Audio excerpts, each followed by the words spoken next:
시작하겠습니다. 오늘 제가 준비한 빅챗은 이 AWS 오토스케일링으로 이제 리소스 사용률을 최적화하는 어 그러니까 즉 그냥 AWS 오토스케일링에 대해서 준비를 했고 이거를 선택한 이유는 어 제가 봤을 때 클라우드의 꽃은 오토스케일링이 아닌가라는 생각도 있고 그리고 오늘 재현님이 어 로드 밸런싱 관련해서 이야기를 해주신다고 해서 조금 관련된 주제로 잡아봤습니다. 이제 저에 대해서 소개를 드리자면 지금 숭실대학교 미디어 경영학과에서 재학 중이고 이제 동시에 KTDS 클라우드 솔루션 개발팀에서 이제 KT 프라이빗 클라우드를 개발하고 있습니다. 네.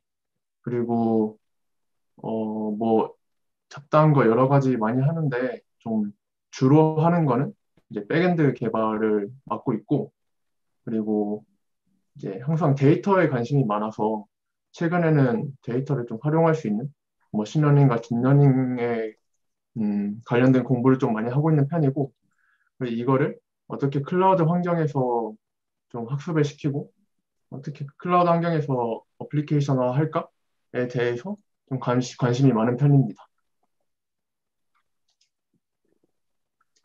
오늘 소개할 오토스케일링은 일단 오토스케일링 자체가 무엇인지에 대해서 간단하게 설명을 드리고 그리고 이제 AWS에서 EC2 오토스케일링에 대해서 설명드리고 마지막으로 실습을 같이 해보면서 마무리하겠습니다. 일단 오토스케일링이란 뭐냐면 어, 여기 나와 있는 데처럼 클라우드의 유연성을 돋보이게 하는 핵심 기술로 시스템 매트릭과 어플리케이션을 모니터링하고 용량을 자동으로 조절합니다. 이를 통해 사용자는 예상치 못한 서비스 부하에 효과적으로 대응할 수 있으며 최대한 저렴한 비용으로 안정적이고 예측 가능한 성능을 유지할 수 있습니다. 네, 진짜 이게 전부인데, 그러니까 사실 저는 클라우드에 이제 장점들이 여러 개 있잖아요. 근데 클라우드의 대표적인 장점이 이제 유연성이라고 많이들 이야기를 해요. 근데 이 오토스케일링이 이 클라우드의 유연성을 극대화시키는 기술이다라고 생각을 합니다. 그래서 여기 나와 있는 것처럼 이제 모니터링을 통해서 용량을 자동으로 조절하는 게 이 오토스케일링의 기술이고 이 기술을 통해서 이제 사용자가 얻을 수 있는 장점은 그러니까 이득은 좀 비용 절감과 안정적인 서비스 운용이라고 이제 정리를 할 수 있을 것 같아요. 뭐 앞에서 살짝 이야기했지만 이제 오토스케일링의 목적은 크게 비용 절감과 안정성이 있습니다. 그러니까 예를 들어서 이 오토스케일링을 만약 사용하지 않는다면 이게 만약에 매트릭이라 하면 항상 서비스의 안정성을 위해서 최대 성능의 최대 성능을 기준으로 항상 맞춰놔야 돼요. 이 리소스를. 하지만 이렇게 되면은 이 공백의 리소스가 너무 아깝잖아요. 그래서 이 리소스를 이제 좀 유연하게 이렇게 따라가서 이렇게 성능을 유지시킴으로써 이 지금 사용하지 않는 이 리소스를 좀 돈으로 아낄 수 있는 거죠. 그리고 이게 이제 좀 가장 큰 장점이라고 할 수 있고 두 번째는 잠시만요. 두 번째는 이렇게 똑같이 뭔가 리소스가 막 변화할 때 이 오토 스케일링을 통해서 바로 유연하게 대처할 수 있다는 겁니다. 이렇게 그래서 항상 이제 서비스가 안정적으로 유지될 수 있게 해주고 그리고 목표하는 성능을 항상 이제 유지할 수 있게 해주죠. 네. 그리고 뭐 안정성에 대해서 조금 더 이제 설명을 드리자면 어, 뭐 AWS 오토스케일링 같은 경우에는 그 보통 이제 저희가 구성하는 뭔가 그 인프라에 에이지를 보통 분산을 해서 구성을 하는데 이제 오토스케일링 내에서도 항상 에이지가 만약에 이렇게 4개가 있다. 그럼 오토스케일링으로 이렇게 그룹을 구성을 하면 좀 이렇게 분산 배치를 통해서 최대한 안정성 있는 그러한 환경을 유지할 수 있습니다. 네.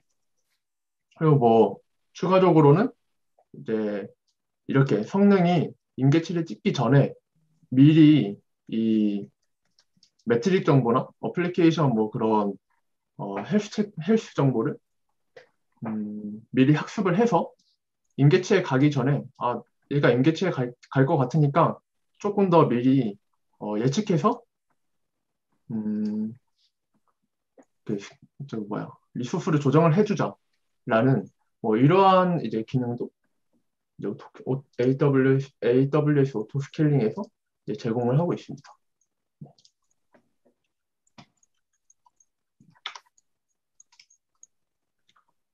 그래서 이제 그럼 AWS 오토스케일링이 저희가 생각하는 뭐 EC2에만 존재를 하냐? 하지만 그건 아니에요. 총 5개 종류로 정리를 할 수 있는데 되게 여러 서비스에서 오토스케일링이라는 기능을 제공을 합니다.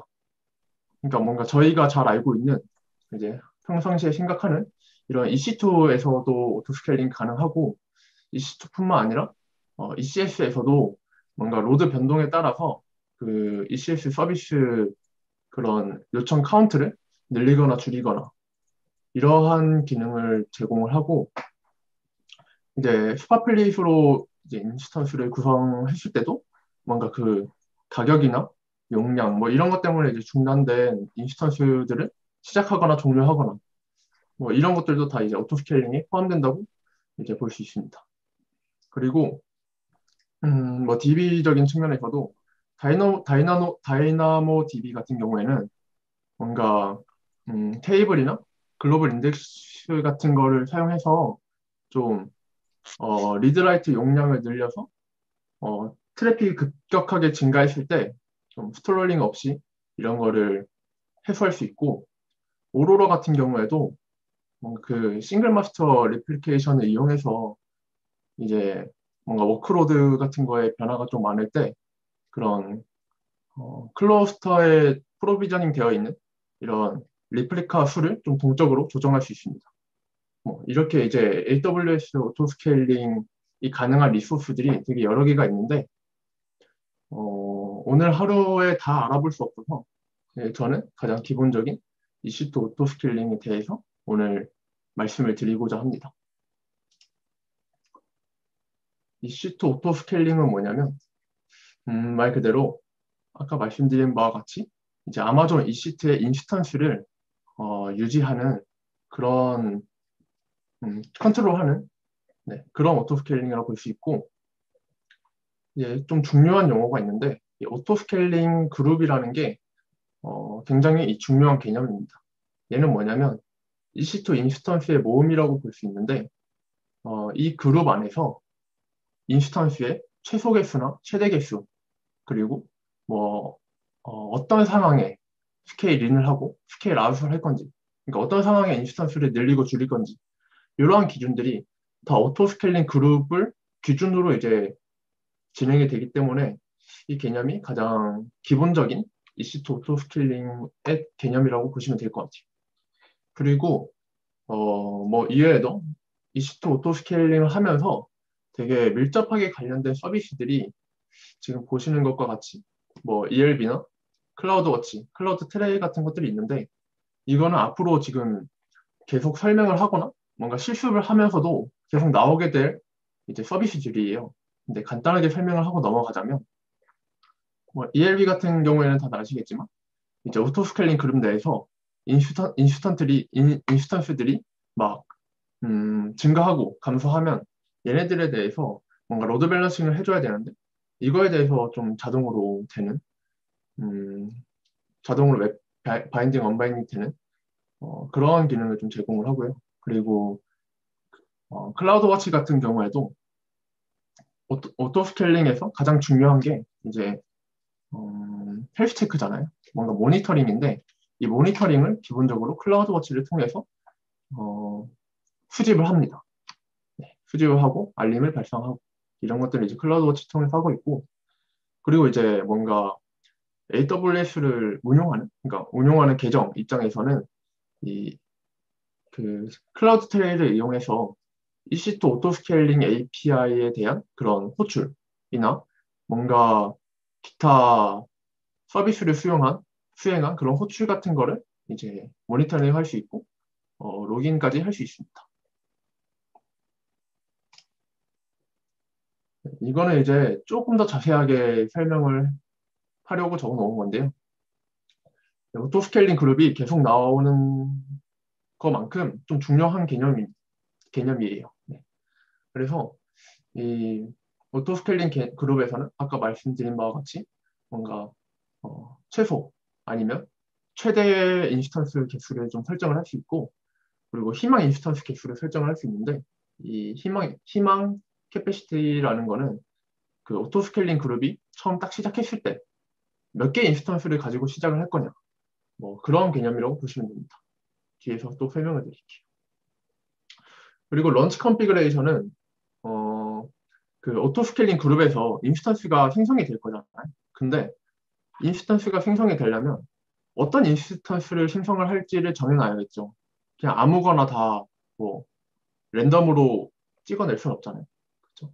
그래서 어떤 인스턴스를 시작할 건지, 그 인스턴스의 이미지나 인스턴스 타입, 뭐 키페어, 시큐리티 그룹, 뭐 그리고 유저 데이터나 IM까지 이런 것들 다 설정해가지고 미리 런치 컨피그레이션으로 구성을 해놓은 다음에 이제 그 템플릿을 이용해서 오토스케일링에서 오토스케일링 그룹에서 뭔가 스케일 아웃이 될 때 이 런치 컨피그레이션에 설정된 이 설정값에 따라 인스턴스가 생성되게 됩니다. 네. 모니터링도 굉장히 중요한 요소인데, 이거는 뭐 아까 설명드린 바와 같이 클라우드워치를 통해서 기본적으로 이제 헬스 체크를 수행을 하고, 그리고 뭐 PHD를 통해서 대시보드에서 좀 얻을 수 있는 정보도 꽤 많고, 그리고 마지막으로 클라우드 테일 같은 걸 이용해서 이제 오토스케일링 활동 로그 같은 거를 이제 뭐 로깅하고 확인할 수 있는 그런 작업도 가능합니다.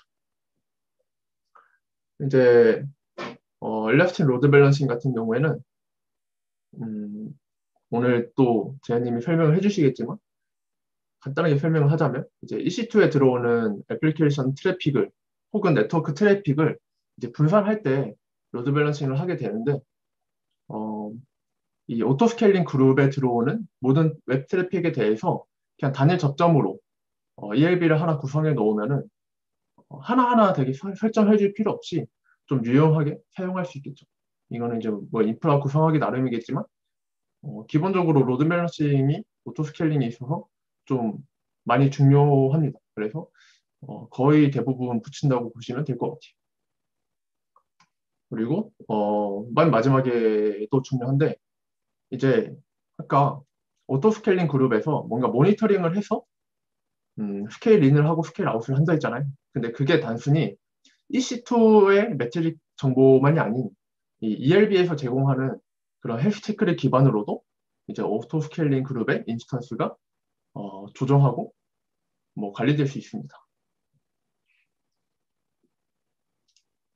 다 나중에 실습 때 같이 해볼 거니까 뭐 넘어가셔도 됩니다. 네. 너무 빠른 것 같지만 좀 앞으로 할 게 많아가지고 조금 더 빨리 할게요. 그리고 이제 라이프 사이클 훅 같은 경우에는 뭐냐면 이 오토스케일링 그러한 오토스케일링의 사이클 동안, 그러니까 이제 이게 뭐죠? 생명주기가 있어요. 그래서 생명주기가 있는데 뭐 예를 들어서 인스턴스가 생성되고 삭제될 때 그 각각의 생명주기에, 그러니까 각각의 그 라이프 사이클에 어떤 작업을 추가를 해서 전처리, 후처리 할 때 그런 작업들을 수행하도록 지정할 수 있습니다. 그래서 네, 이게 이제 오토스케일링 인스턴스 라이프 사이클인데요. 인스턴스가 맨 처음에 스케일 아웃이 되면 예시가 스케일 아웃은 VM이 하나 더 증가한다는 이야기입니다. 이 용어에 대해서 설명을 드리자면, 그러니까 먼저 이거에 대해 설명을 드리면 용어가 스케일 아웃과 스케일 인 그리고 스케일 업 다운이라는 단어가 있어요. 근데 이제 스케일 아웃은 VM을 이렇게 찍어 나간다는 말이고, 똑같은 VM들을 찍어 나간다는 말이고, 이제 스케일 인 같은 경우에는 그 찍어낸 VM들을 줄여 나간다는 말입니다. 그러니까 인스턴스의 개수라고 생각을 합니다. 그리고 스케일 업 다운 같은 경우에는 실제 그 CPU 메모리 같은 그런 매트릭 자원을 어, 증가하거나 감소하는 것을 뜻해요. 음, 아시겠지만 뭐 스케일 업 같은 경우에는 2코어 2기가에서 4코어 4기가로 스케일 업 한다든지 아니면 4코어 4기가에서 2코어 2기가로 스케일 다운 한다든지 네.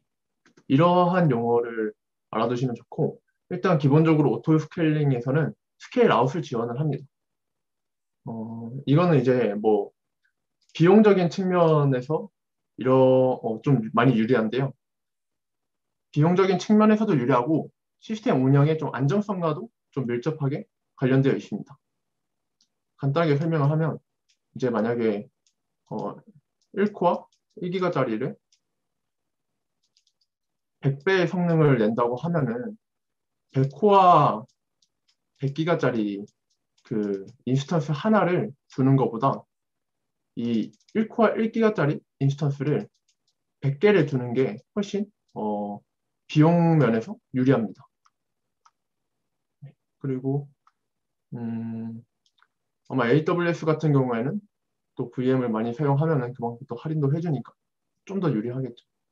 그리고 이제 운영 중인 서비스에서 좀 이 VM이 이제 이 인스턴스가 사용이 되고 있었는데 여기에 새로운 인스턴스를 추가를 해서 이렇게 트래픽을 나누는 게 훨씬 안정적입니다. 이 VM을 추가해서 이렇게 키우는 것보다 뭐 이런 방법이 좀 더 안정적이라서 이제 스케일 아웃 기법을 사용을 하고 있습니다. 그래서 라이프 사이클에 대해서 조금 다시 돌아와서 이야기를 하자면 이제 맨 처음에 스케일 아웃이 되면 펜딩 상태로 빠지고 이 펜딩 상태에서 맨 처음에 이제 웨이트로 대기를 하게 됩니다. 웨이트를 대기를 하는 동안 뭐 여러 가지 이제 전처리 작업들을 수행할 수 있어요. 예를 들면은 인스턴스가 실행될 때 뭔가 다른 서비스가 같이 실행되어야 한다거나 아니면은 뭐 특정 소프트웨어를 설치를 해야 된다거나 아니면 뭐 로드 밸런싱을 해야 된다거나 이러한 전처리 작업이 끝나면 완전히 이제 프로시드가 돼가지고 오토 스케일링 그룹의 이 서비스로 올라오게 됩니다. 인스턴스가. 네, 그렇게 활용이 되다가 나중에 이제 이가 필요 없어져서 스케일인이 그러니까 즉 이제 다운이 되면 맨 처음에 터미네이팅 상태로 돼서 똑같이 웨이시 걸립니다. 이 웨이시 되는 동안 똑같이 뭐 후처리 작업을 할 수 있는데 뭐 굳이 예를 들자면 뭐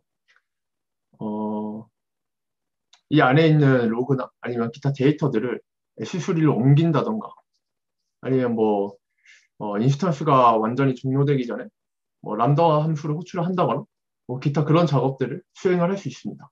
이 훅에서. 그래서 그런 후처리 작업들이 다 종료된 이후에 이제 똑같이 완전히 터미네이트 되게 되고 이제 오토 스케일링에서는 기본적으로 인스턴스가 종료되면은 그 서버 안에 뭐 아까 말한 로그라든지 데이터 같은 게 완전히 휘발하는 거를 좀 방지하고자 3600초를 기다립니다. 네. 그래서 뭐 그거는 이제 조금 그렇구나 그런 게 있구나라고 한번 알아두시면 좋을 것 같아요. 네, 이제 실습으로 넘어갈 텐데 이거는 제가 이 오토스케일링 실습을 위해서 좀 오토스케일링만을 위해서 좀 만들어 놓은 인프라 구성도예요. 그래서 그냥 VPC 안에 간단하게 AG 두 개를 뒀고요. 그 AG 각각에 퍼블릭 서브넷을 두 개를 두고 그리고 각각의 퍼블릭 서브넷 안에 음, 이제 오토스케일링 그룹을 둬서 각각이 아니죠. 네. 두 개를 겹쳐서 오토스케일링 그룹을 둔 다음에 그 그룹 안에서 이제 EC2들이 뭔가 스케일 아웃되고 스케일 인되고 이러한 작업들을 실습을 해보려 합니다. 그리고 이제 뭔가 스케일 아웃되고 스케일 아웃된 뭐 EC2들은 아까 말씀드린 바와 같이 이 ELB를 통해서 로드 밸런싱 되고, 이 ELB는 이제 인터넷 게이트웨이를 통해서 이제 외부 인터넷과 통신을 할 수 있게 이렇게 구성을 해봤습니다.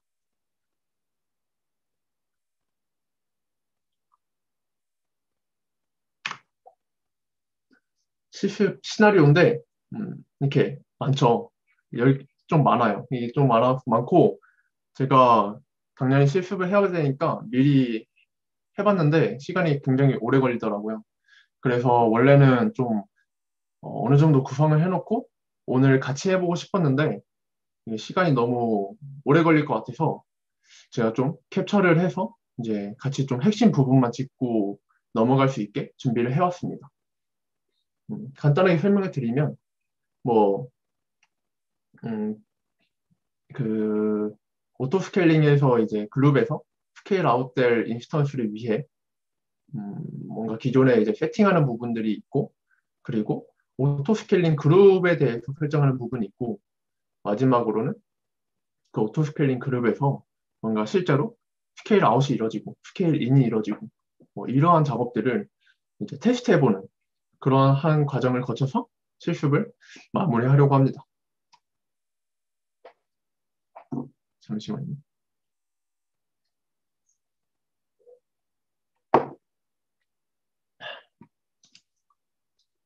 맨 처음에 S3 버킷을 하나 생성을 했는데 이 버킷을 생성한 이유는 그냥 딱 하나예요. 인스턴스에 웹 서버를 띄우려고 하는데 웹 서버를 띄울 때 그냥 S3 버킷에 있는 index.html 파일을 옮겨서 얘로 띄워라 라고 하기 위해서 그냥 간단하게 S3 버킷을 생성을 했고요. 이제 여기서 보시는 바와 같이 그냥 단순하게 h1 태그 하나를 출력하는 index.html 파일을 넣어줬습니다. 그리고 이 EC2에서 이 S3를 접근을 해야 되기 때문에 그 접근을 위해서 그 아마존 S3 풀 어세스 폴리시를 가진 이 IAM을 하나 생성을 해줬고요. 이거 같은 경우에는 뭐 뒤에서 설명을 하겠지만 나중에 EC2가 이 S3에 접근을 하기 위해서 IAM을 설정을 할 때 사용을 하게 될 겁니다. 그리고 이거 아까 처음에 그 인프라 구성도에서 보여드린 것 같이 하여튼 뭐 그런 인프라 구성을 맞추기 위해서 VPC와 VPC 하나와 그 하위에 퍼블릭 서브넷 두 개, 그리고 인터넷 게이트웨이를 둬서 얘가 이제 이 VPC와 인터넷 통신을 위해서 통신되게 했고, 그리고 마지막으로 퍼블릭 서브넷이기 때문에 좀 전체 네트워크 대역으로 이제 라우팅을 걸어줬습니다.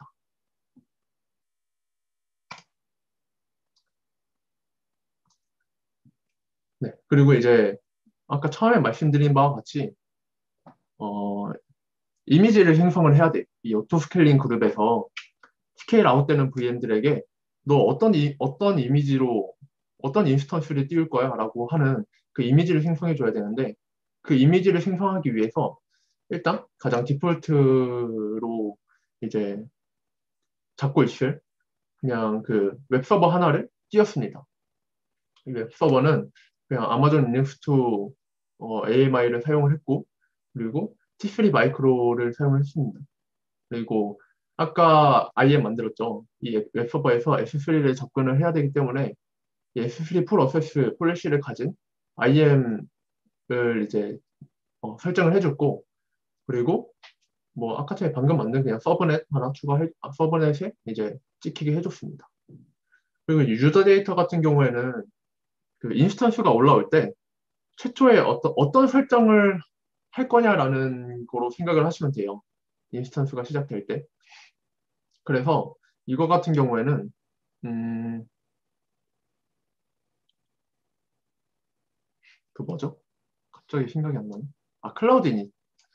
어, 클라우드 이닛이 이제 주로 그 이렇게 인스턴스 시작될 때 그 설정 값을 그 인스턴스에 설정을 해주기 위해서 사용이 되는데 AWS 같은 경우에는 이제 이렇게 유저 데이터로 좀 쉘 형태로 지정을 해놓으면 이게 실행되는 것 같더라고요. 그래가지고 여기 좀 보시면 알겠지만 인스턴스가 올라올 때 HTTPD 웹서버를 설치를 하고, 그리고 활성화시킨 다음에, 아까 제가 만들어 놓은 이 S3의 index.html을 이제 웹서버의 기본 디렉토리인 이 여기 디렉토리에다가 카피하는 뭐 그러한 작업을 넣어놨습니다. 이렇게 인스턴스가 생성되고 난 후에 EC2 그 대시보드에 가면은 오른쪽 버튼을 누르면 이렇게 이미지를 생성을 할 수 있어요. 그러면 지금 이 인스턴스를 기준으로 그 AMI가 하나 사용자 AMI가 하나 생성이 되게 됩니다. 지금 밑에 로우가 이제 생성된 AMI고요. 그래서 이렇게 만든 AMI를 가지고 나중에 그 인스턴스를 만들 때 이 이미지 템플릿으로 그러니까 바로 VM을 띄울 수 있는 거죠.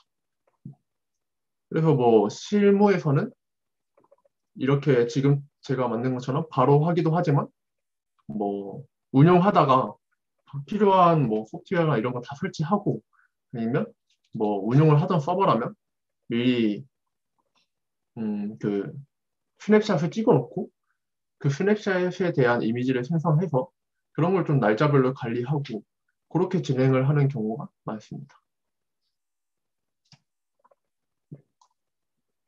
그래서 이제 아까 말씀드린 바와 같이 엘라스틱 로드 밸런서도 하나 구축을 해줬는데요.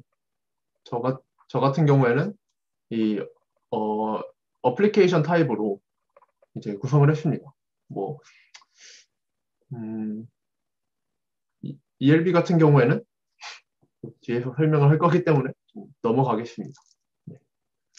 그래서 간단하게 말하면 어플리케이션 타입으로 설정을 했고 이 VPC와 서브넷을 제가 아까 만들어 놓은 그 VPC와 서브넷을 지정을 해줬고 타겟 그룹을 하나 만들어서 타겟 그룹에는 아까 만든 그 기본적인 그 인스턴스를 타겟 그룹에 하나 지정을 해줬습니다.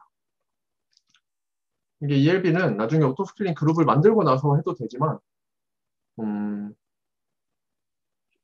기존에 이렇게 사전 준비 작업에 이런 거를 미리 할 수 있다라는 거를 보여드리기 위해서 좀 미리 구축해 놓은 거라고 생각을 하시면 돼요. 그리고 이제 여기서부터가 진정한 오토스케일링의 이제 시작이라고 보시면 됩니다. 런치 컨피그레이션이라고 이제 시작 구성이라고도 해요. 그 한국말 그 콘솔을 보면은 시작 구성이라고 되어 있는데 이 런치 컨피그레이션을 생성을 할 때 아까 이 인스턴스로부터 이미지를 하나 만들었잖아요. 그 AMI를 설정을 해주고 그리고 인스턴스 타입을 설정하고 똑같이 IAM 롤, 시큐리티 그룹, PPO 이런 것들을 각각 이제 또 설정을 할 수 있습니다. 그러니까 이 EC2 만드는 것과 거의 동일하다고 생각을 하시면 돼요. 네, 또 아까랑 똑같이 유저 데이터도 설정을 해줬고요. 이렇게 설정된 런치 컨피그레이션 값을 가지고 나중에 EC2가 올라갈 때, 인스턴스가 올라갈 때, 이 런치 컨피그레이션에 설정된 그런 인스턴스가 뭐 올라가게 되는 거죠. 이렇게 런치 컨피그레이션을 만들었으면 이제 본격적으로 오토 스케일링 그룹을 만들 건데요. 이제 오토 스케일링 그룹은 좀 단계별로 나눠져 있습니다. 화면에서도 되게 쉽게 볼 수 있는데 처음에 이름을 입력하고 그리고 그 오토 스케일링 그룹에서 스케일 아웃 되는 인스턴스가 아까 말씀드린 바와 같이 어떤 이미지 템플릿으로 시작될 거냐 를 이제 선택을 해주면 됩니다. 여기서는 이제 제가 아까 방금 만든 런치 컨피그레이션을 이제 지정을 해줬고요. 두 번째로는 이 오토 스케일링 그룹이 포함할 그 VPC와 서브넷을 선택을 해주면 됩니다. 이것도 제가 처음에 만든 퍼블릭 1과 퍼블릭 2 서브넷을 설정을 해줬습니다. 세 번째로는 이제 ELB를 연결할 수 있는데 저는 방금 로드 밸런서를 만들고 왔기 때문에 기존 로드 밸런서에 연결을 선택을 했고 여기서 새롭게 만들고자 하시는 분은 여기서 새 로드 밸런서를 만들어서 연결할 수도 있습니다. 네. 그래서 이렇게 대상 그룹도 선택을 할 수 있고 상태 확인을 할 수 있는데 뒤에서 뭐 보시겠지만 아까 제가 이 오토스케일링 그룹 내에서 인스턴스를 헬스 체크, 그러니까 그 스케일 아웃 하냐, 스케일 인 하냐, 요거를 이제 판단을 할 때 EC2에 대한 그런 매트릭 정보, 그리고 어플리케이션 정보 말고도 ELB에 대한 이런 헬스 체크를 해서 그런 조정들이 이루어진다고 했는데 이거를 체크하는 이제 단계입니다. 이 ELB를 체크하면은 그러니까 이 ELB에 헬스 체크까지 포함을 해서 나중에 인스턴스를 그 스케일링 할 때 참고를 하게 됩니다. 네, 상태 확인 유예 기간이라는 거는 이제 뭔가 이 헬스 체크가 이루어지고 나서 뭔가 작업이 수행이 됐어요. 그 다음에 얼마만큼의 유예 기간을 두고 다음 체크를 진행하냐, 뭐 이 뜻입니다. 이것도 앞으로 계속 나올 말이라서 다음에 또 설명을 드릴게요. 이 오토스케일링 그룹을 만들게 되면은 가장 중요한 사이즈를 설정을 하게 됩니다. 여기 보면은 최소 용량과 최대 용량 그리고 원하는 용량이 있는데 이거는 무슨 뜻이냐면은 이 오토스케일링 그룹의 인스턴스가 최소 몇 개는 이제 유지가 되어야 된다.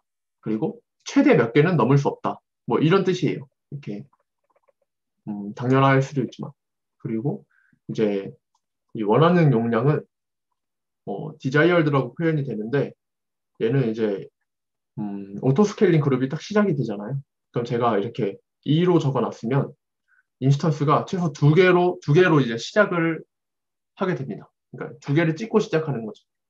그리고 나중에 이제 오토스케일링 그룹이 만들어져서 동작이 되면서 뭐 여러 조건으로 인해서 인스턴스가 하나가 됐습니다. 근데 급하게 뭐 한 네 개로 올리고 싶다. 그럼 그때도 이제 이 디자이어드에다가 4를 넣어가지고 적용을 시키면 편집을 하면 바로 이제 4개가 띄어지는 그러한 용도로 사용하는 파라미터로 생각하면 될 것 같아요. 당연히 이 원하는 용량은 최소 용량보다 크고 최대 용량보다 작아야 됩니다. 네. 다음은 이제 이 조정 정책인데요. 이게 그 오토스케일링 그룹 내에서 인스턴스를 도대체 어떤 조건에 의해서 이 스케일링, 뭐 스케일 아웃이 되고 어떤 조건에 대해서 스케일 인이 될지 이런 것들을 이제 이런 정책을 설정하는 페이지예요. 얘는 보통 이제 오토 스케일링 그룹을 바로 만들 때 하기도 하지만 추후에 그룹이 다 만들어지고 나서도 추가를 많이 합니다. 그래서 기본적으로 이제 추가를 하는 거는 이제 대상 추적 조정 정책이라고 이제 지표가 4개가 있어요.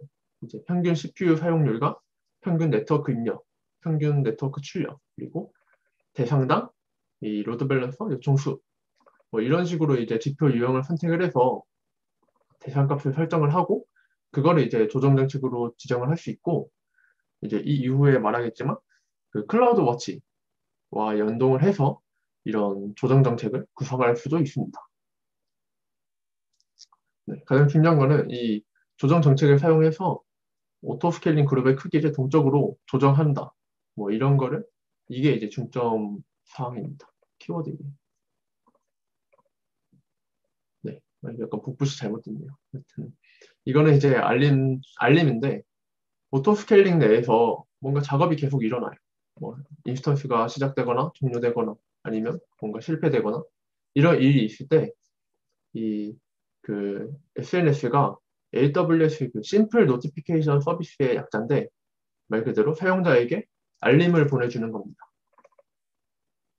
뭐 이것도 이제 설정을 해서 진행을 할 수 있고 저 같은 경우에는 그냥 실수비라서 이렇게 메일함을 더럽히기 싫어서 전 제거를 하고 진행을 했습니다. 이제 오토스케일링 그룹을 딱 생성을 하면 지금처럼 이 인스턴스를 확인할 수 있어요. 제가 아까 뭐였죠? 원하는 용량? 그거를 2로 설정을 했잖아요.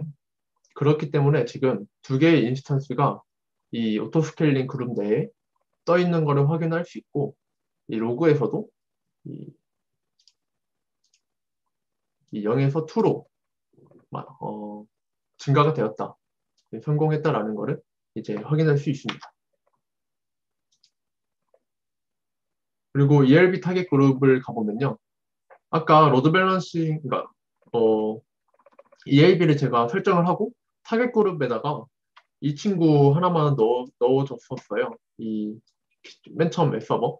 요거 하나만 넣어줬는데 지금 제가 아무것도 안 했지만 아까 오토스케일링 그룹에서 그 ELB 연결을 했잖아요. 그렇기 때문에 이 새로 만들어진 두 개의 인스턴스가 ELB의 그 타겟 그룹에 자동으로 포함이 되어 있는 것을 볼 수 있습니다.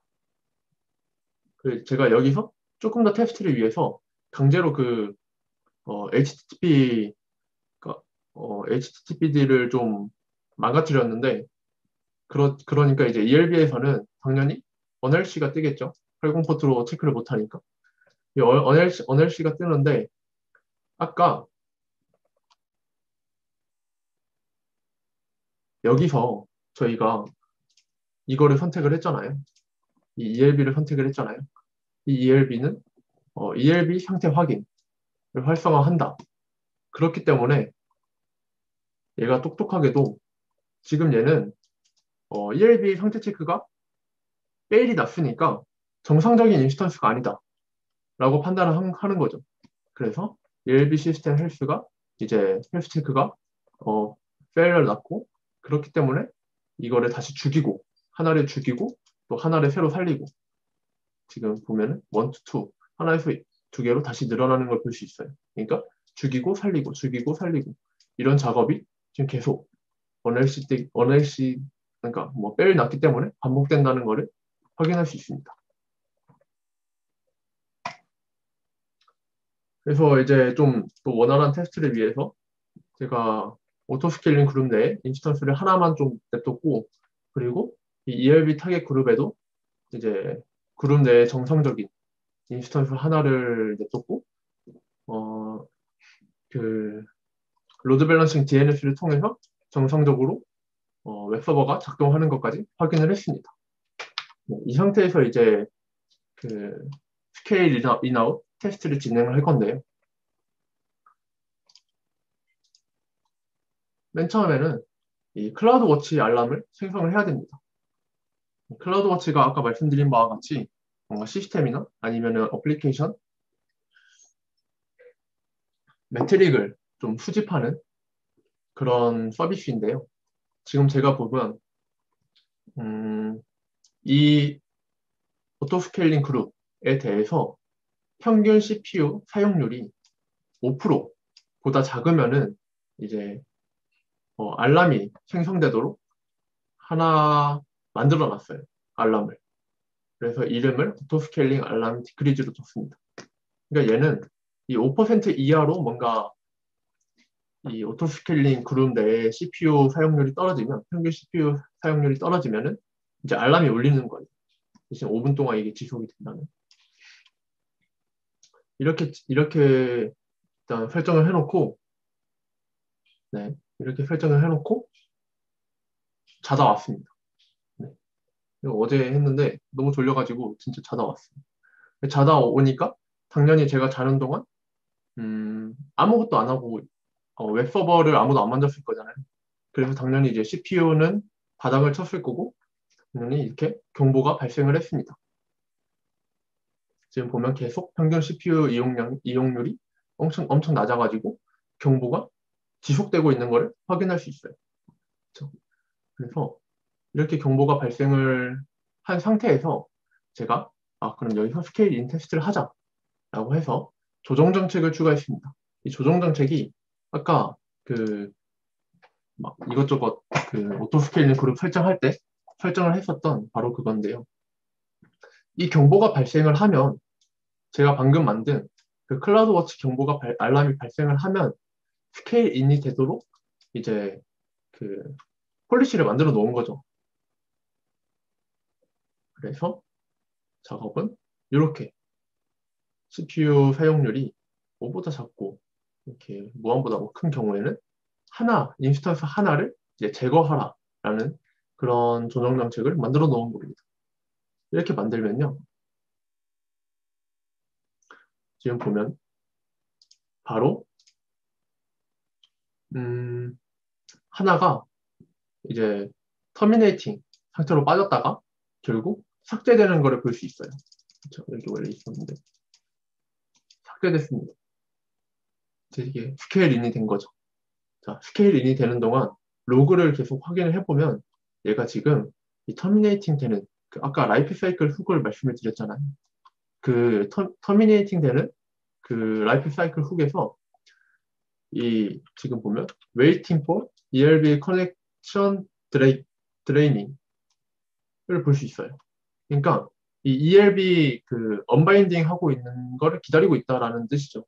그래서 이러한 후처리 작업이 일어난다라는 거를 확인할 수 있고 얘가 이제 완료가 되면 진짜로 이제 서세스가 떨어지면은 두 개의 인스턴스에서 하나로 인스턴스로 줄었는데 이 CPU 5% 디크리즈 정책에 의해서 줄었고 그리고 지금 이렇게 실제로 삭제된 것도 확인을 할 수 있습니다.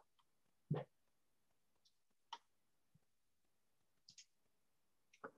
그럼 이제 스케일 인을 테스트를 해봤으니까 스케일 아웃도 테스트를 해봐야 되는데 똑같이 이제 클라우드워치 알람을 생성을 했습니다. 얘 같은 경우에는 제가 지금 좀 요약 정보만 가져왔는데 여기 보면 CPU 사용률이 60 이상인 경우에 이 알람이 울리도록 설정을 해놨어요. 똑같이 이 대상은 단일 인스턴스가 아니라 오토스케일링 그룹의 전체 CPU 평균을 가지고 이제 알람을 생성을 했고 5분 동안 지속되면 알람이 울리도록 이제 생성을 했습니다. 그래서 지금 이제 제 그 클라우드 워치에 등록된 알람은 이렇게 두 개예요. 그래서 이 60% 이상일 때 울리는 인크리즈 알람과 이 5% 미만일 때 울리는 디크리즈 알람 이렇게 두 개가 있습니다. 지금은 당연히 웹 서버에 아무것도 안 하고 있기 때문에 5% 미만이라 지금 이 친구, 이 알람이 지금 이제 경보 상태에 있고 얘는 이제 아직 알람이 안 울린 상태인 거죠. 이 상태에서 아까랑 똑같이 조정 정책을 추가를 했습니다. 이 조정 정책을 추가할 때 조금 다르게 했는데 그건 뭐냐면 두 개의 조건을 걸었어요. 아까는 그냥 5% 미만이면은 하나의 인스턴스만 감소시켜라 라고 이제 이야기를 했는데 근데 저기 뭐죠? 네. 근데 이제 이번 같은 경우에는 60%에서 80% 사이에 이제 CPU 사용률이 존재를 하면 하나만 증가를 시키고 80% 이상이면 한 번에 이제 두 개를 시켜라. 두 개를 증가시켜라. 라고 이제 지정을 했습니다. 그리고 여기에 나와 있는 이 인스턴스 요구사항 300초는 아까 이야기한 그 첫 번째 이제 트래킹 이 걸린 후에 다음까지 기다려야 되는 그 수치입니다. 그래서 지금도 이 조정 정책이 제 오토 스케일링 그룹에는 이 디크리즈 조정 정책과 인크리즈 조정 정책 두 개가 이제 설정이 되어 있는 걸로 이제 볼 수 있습니다. 그래서 이제 제가 임의로 부하를 좀 발생시켰어요. 이게 아까 S3 마이크로랑 2코어짜리 CPU이기 때문에 이 스트레스를 이용해서 2코어에 이제 부하를 주었고 지금 보면은 CPU 사용률이 거의 100% 가까이 증가한 거를 알 수 있습니다. 네, 얘를 이제 지속을 시키면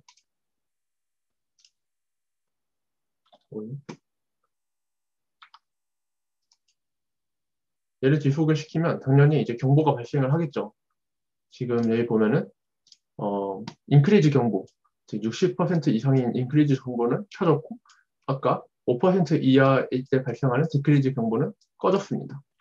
네, 그래서 이렇게 지금 거의 100%가 넘게 유지되는 걸 볼 수 있고 이 시점에 경보가 켜졌기 때문에 이제 뭔가 오토스케일링에서 요거를 판단을 하겠죠. 근데 요거 할 때도 이제 저는 자고 있었어요.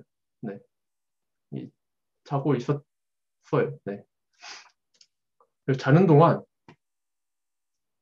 지금 보면은 80%가 넘었잖아요.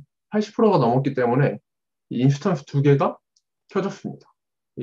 두 개가 이제 스케일 아웃 됐고 하나는 아직 펜딩 상태인 걸로 볼 수 있는. 그래서 하나에서 두 개, 두 개에서 세 개, 그래서 총 한 개에서 세 개로 이제 스케일 아웃이 됐다는 걸 볼 수 있고 얘가 한 5분이 더 지나니까 아까 제가 그 기다리는 기간을 300초를 걸어놨잖아요. 300초를 걸어놨기 때문에 300초가 지났는데도 알람이 아직 안 꺼진 거죠. 알람이 아직 60% 이상이기 때문에 그러면 하나를 더 증가시켜야겠다 라고 판단을 해서 또 3개에서 4개로 하나가 더 스케일 아웃된 것을 볼 수 있습니다. 네. 그렇게 해서 이제 10분이 지나고 알람을 보니까 얘가 맨 처음에는 제가 오토스케일링 그룹 안에 하나의 VM에 대해서 부하를 발생을 시켰잖아요. 그래서 100%까지 치솟다가 뭔가 스케일 아웃이 하나 되고 또 하나 되고 또 하나 되면서 얘네들이 이제 CPU 평균 사용률이 낮아지게 되니까 자연스럽게 경보는 꺼지는 그런 모습을 볼 수 있습니다. 네. 이게 오토스케일링의 장점이죠. 오토스케일링 쓰는 이유기도 하고 제가 계속 이야기를 했던 게 있는데 제가 자고 있었어요. 자고 있는데도 이제 알아서 이 인스턴스들이 혼자 늘어나고 줄어들고 하면서 지금처럼 이렇게 CPU 사용률을 분산하고 트래픽을 분산하고 이러한 안정적이고 유연한 작업이 이루어질 수 있었던 거죠. 네, 끝났습니다.